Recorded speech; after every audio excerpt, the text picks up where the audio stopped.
Welcome to the Bucs Gambling Show on the internet. This is the home of the money pick. Make sure you hit the like button. Make sure you subscribe. Week 6 Vegas spread picks. I am excited going into this week. I feel like this is the breaking point for Vegas. Let's get this money. Slam the like button. First game, we got the Jacksonville Jags at the Chicago Bears. Jags plus 2.5. Money. Jags to win in the cover. We're doing it again. Last week we had Jags minus 2.5. Did it feel great? No, but it paid out. And I'm looking at the Jags again here. Listen, London is where the Jags play best, in my opinion. And I'm looking at a Bears team. I did watch the film against the Panthers. I was impressed. They finally got DeAndre Swift going. But, man, I got to say, this front seven of the Jags can at least stop the run. That's something the Panthers can't do. And I think we're going to see what we normally saw out of this Bears offense. Them getting stuffed at the line of scrimmage and Caleb Williams being forced to make big plays. He is getting better. We saw the Bears have a really wicked screen game, and we saw that Jags defense collapse the last 7 minutes against the Colts. So I'm not telling anyone to put the bag on the Jags. I'm saying this is going to be a small bet for me, and I think the Jags are more productive on offense. I am petrified of this Jags secondary. I'm not going to lie. But I think they bounce back this week and bring a little bit of respectability. I just haven't seen the things I wanted to yet from Caleb Williams in the pocket. He's still holding the ball too long, and I get it. This Bears defense is playing really good, but this Panthers offense also wasn't competitive last week. So I think the Bears offense goes back to where they normally are. Jags win the game. Make it a damn money pick.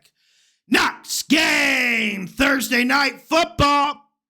We got the San Francisco 49ers at the Seattle Seahawks. 49ers minus 3.5. I got the 49ers to win, Hawks to cover. I will be doing a separate video on this one. I mean, really, the reason why I have the Hawks to cover is because the hook. The hook is no joke in a game like this. And let's be honest, when you look at both of these squads, they're not playing well. And I've been telling you guys all year, this Seahawks front seven is overrated, and they got absolutely obliterated by a Giants offensive line that has made a lot of signings, but they haven't made a lot of progress. And I'm just worried about this 49ers team in the red zone. I don't know how they weren't able to win the game against the Cardinals last week. It was absolutely pitiful, and I'm not giving the 49ers an excuse of their kicker getting hurt. I don't think it's up there. So, like I said, I think the 49ers win the game. I'm rather confident about it, but with the hook, you got to go Hawks to cover, 49ers to win. Maybe another day we'll be able to let it sink in, and maybe we'll have a bet on this one. Next game, we got the Washington no-names at the Baltimore Ravens. Commanders plus 6.5. Money. Commanders to cover, Ravens to win. I guess it's the money pick, right? Do we have any other choice? I mean, the money pick is on Commanders to cover. Maybe I'm on my psychiatrist couch right now, and I feel like this is set up for everyone.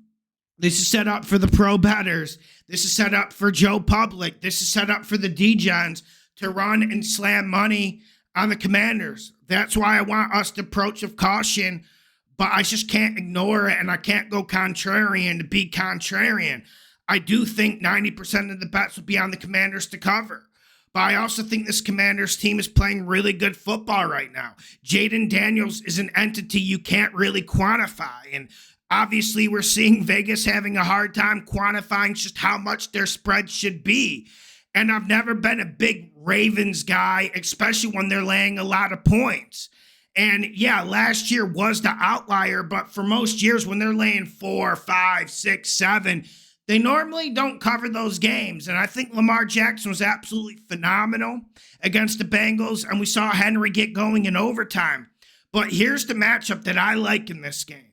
I feel like the Commanders match up well on the defensive line. You got Allen in the inside. You got a bunch of other run stuffers, and I think that's important to play the Ravens. Now, I know there's not a lot of edge rush coming from the Commanders, and you desperately worry about this Commanders secondary. But the way they're vibing, the way they're grinding right now, I just can't see them not covering this. I'm not saying they're going to win the game. I think the Ravens win it late, and I think this Ravens team is resilient, and they proved it against the Bengals. I mean, honestly, man, like the Ravens aren't getting enough credit for that dub. Like I know everyone's blaming the Bengals kicker and the field goal attempt at the end. I'm not on that, man. I think this Commanders team deserves to cover. Making a money pick, just be very, very cautious with it. Ravens win the damn game. Get on Patreon this week. We've been killing the props. Every single week we've been murdering the props. Let's get this money. Next game, we got the Arizona Cardinals at the Green Bay Packers. Packers -5. Packers -5, borderline money pick. And I normally don't load the money picks up like this. And I want you to have caution. Listen, I went on my tippy toes last week when I picked the Packers on Tuesday with the hook. Then it moved down to a 3 and you get nervous. But I think this Packers team is good. And sometimes you guys have to trust your instincts. Like, listen, a lot of you guys in the comment section have been higher on the Packers this year than me, especially going into the year. So then why get scared money when you see a spread that you don't necessarily like? And I loved what the Cardinals did last week. It was absolutely resilient. They showed gusto and verb, and we saw Kyler Murray running the ball, and that's honestly what they need to do. But I do want to give Kyler Murray some criticism. We're just not seeing enough from the pocket. And we're seeing a lot from Connor. We're seeing this offensive line run block very well, but we're not seeing these wide receivers like Wilson, Harrison, tight end like McBride get involved in the action enough for me. And I think this Packers defense, like I said, it's going to be a slow incline to a pretty good defense. And I think they continuously improve. You should get Watson back this week on offense. You should get Dobbs back. And also, one of the biggest weaknesses of the Cardinals, I feel like, is this run defense. Even with the 49ers completely laying an egg in the second half, they were running it up and down the field on this Cardinals front seven. I'm going -5, borderline money pick. Like I said, I don't like laying 5 here. This Cardinals team is scrappy. We know John Gannon's a pretty good coach. He adds value in this league. I just think this is time to get against the Cardinals. We liked the Cardinals with the 7.5 last week. Let's lay off. Let's get to them another week. Next game, we got the Houston Texans, Stroud, at the New England Patriots. Texans -7. Man, I'm going contrarian here. I got the Texans to win in the cover. I get the fundamentals. Texans lost on the road last year to the Panthers. Just to give an example. And I get it. Gillette's not an easy place to play. We saw the Seahawks. The Seahawks really should have lost when they went to Gillette. But let's not talk about Stroud. I know he's on everyone's shit list for whatever reason. But I'm looking at this Patriots offensive line, and I see 2 more injuries to starters, and I'm just wondering, how the hell are they going to block Will Anderson? How the hell are they going to block Danielle Hunter? And that's the equation here. They're not blocking anyone, and everyone wants to throw in Drake May. Everyone wants to bring that kid to the proverbial slaughterhouse. But like I said, man, Jacoby's not playing bad. This Pats offensive line just can't block a lick. They put up good rush numbers because they run it constantly. Because every time they go back to throw it, Jacoby Brissett's getting driven into the turf. Now, you do wonder, okay, Pats defense, you give them 7 points. Yeah, that's good at home with Stroud on the road. I just think this Texans offense is going to continue developing. I think the Texans get into the high 20s, low 30s here, and I just don't think the Patriots can keep up. I'm going Texans -7, winning the cover. I get the danger here. I'm not taking anyone's caution away. And obviously the fundamentals are Pats +7. But one of the biggest fundamentals in football, regardless if you're betting spread or whatever you're doing or coaching, you have to be good on the offensive line, or you have to be at least organized. And this Pats offensive line is. I'm going Texans winning the cover. Next game, we got the Tampa Bay Bucs at the New Orleans Saints. Bucs -2. Man, I'm going Bucs to win in the cover, but I don't like this one bet. And I'm not sure Carr misses this game. Do I have any inside info? Absolutely not. I have very little info about this game in terms of Carr playing.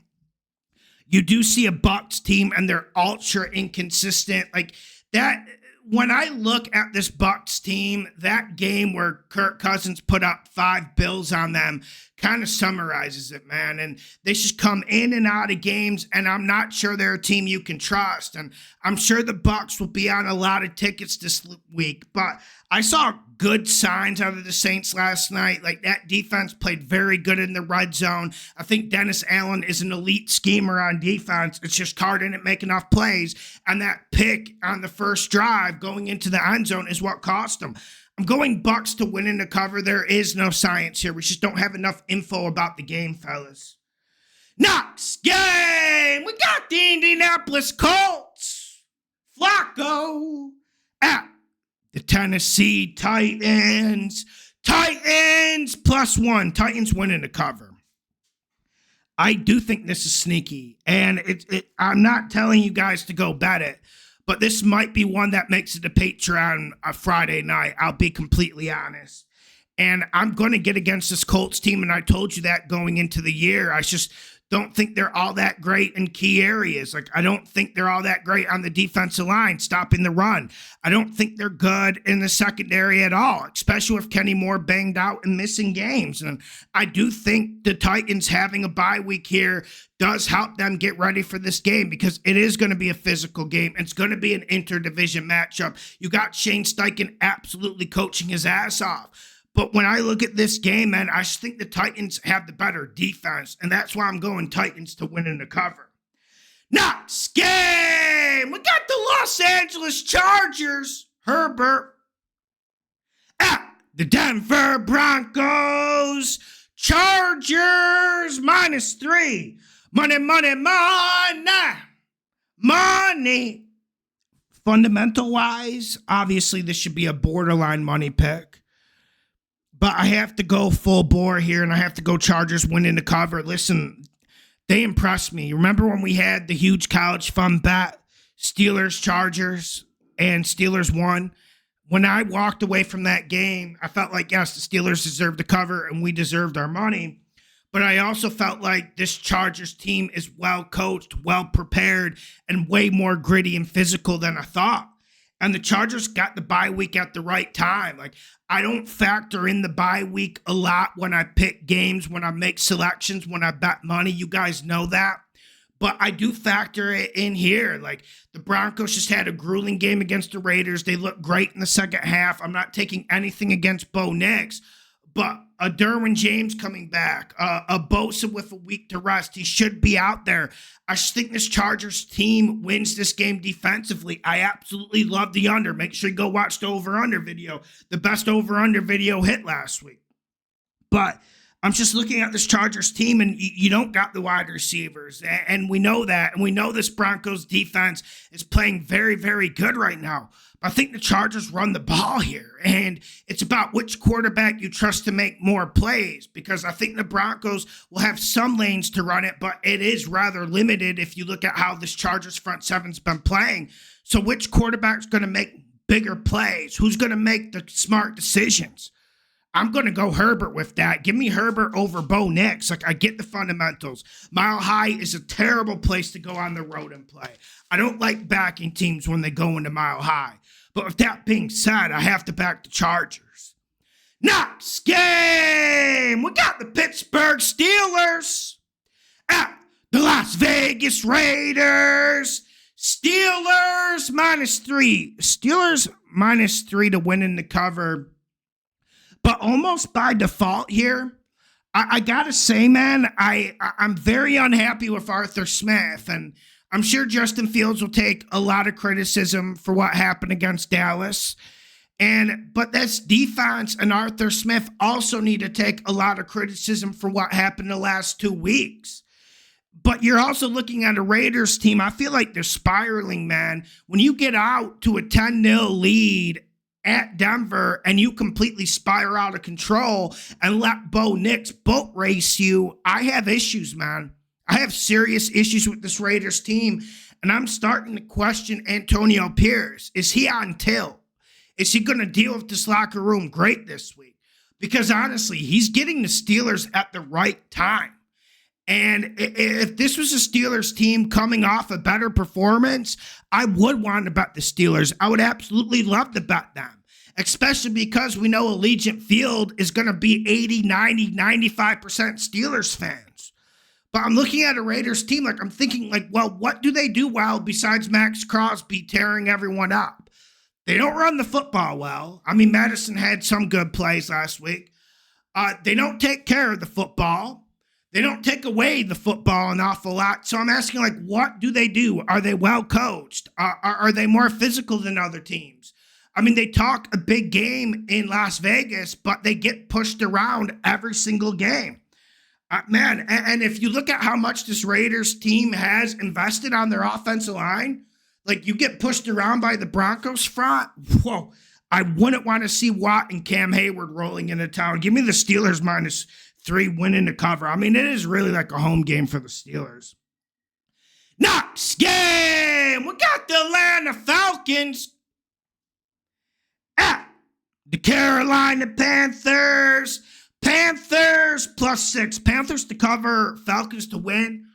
But I don't know if this is going to be a repeat of what we saw with the Giants in Seattle. I felt like the Giants would cover. I just would not have been able to push myself over the line to bet it. I'll be honest. I don't have hindsight bias. But I'm looking at a Panthers team that's just too banged up. We got 2 offensive linemen who are normally starters. I think they're on IR, or at least they're going to miss this game.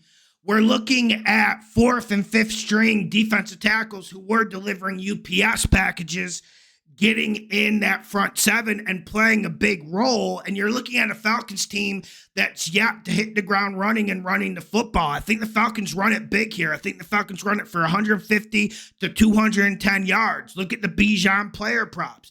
I think the Falcons win. I think the Panthers keep it close. I mean, the Falcons have never historically been a team that travels all that great.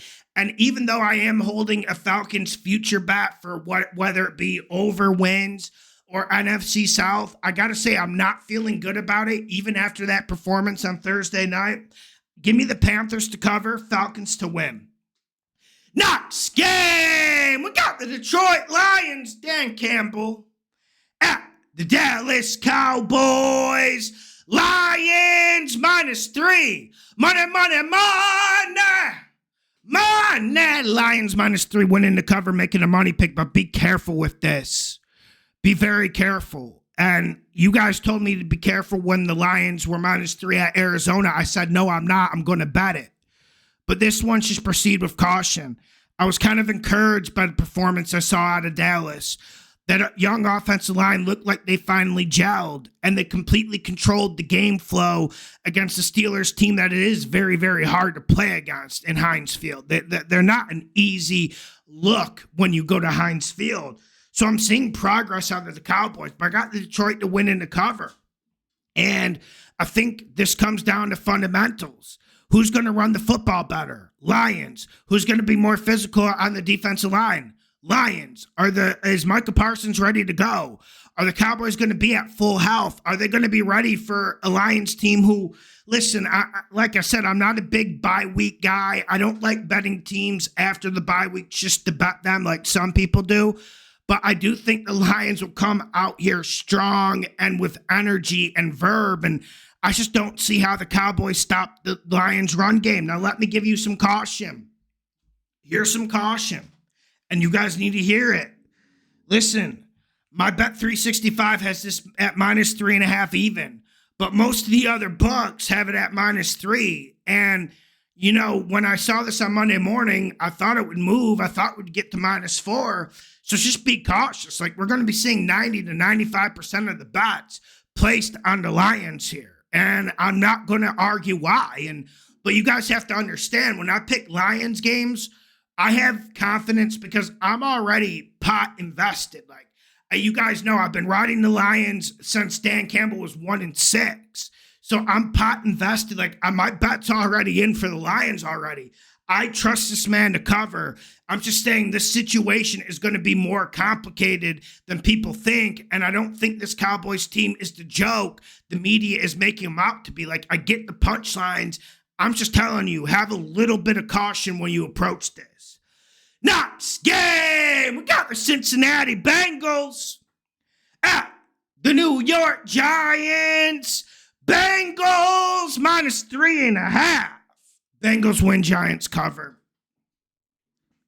It comes down to this, man. When you're looking at the Bengals, how many performances can we expect out of that? Like Joe Burrow, he was absolutely imperious. He was unstoppable against the Ravens. But here's what I'm looking at, man. I have two worries about the Bengals specifically. I have worries about their offensive line, and the strongest part of the Giants is their defensive line. We've been saying that all year. They finally proved their worth last week. Secondly, I have worries about the overall mentality of this Bengals team, and I don't think this defense is going to get better. I just don't. Like, they have a good defensive coordinator, but they're just not going to get better, and I think this is where they're at. And when you add that hook into the equation, like, listen, I want to bet Joe Burrow. I want to get Joe Burrow against that Giant secondary. I want to get against Daniel Jones on a Sunday night. I get it. But I just can't, because this defense sucks. And you question mentality of this team coming into a league, coming into a battle, and they just weren't prepared to start the season.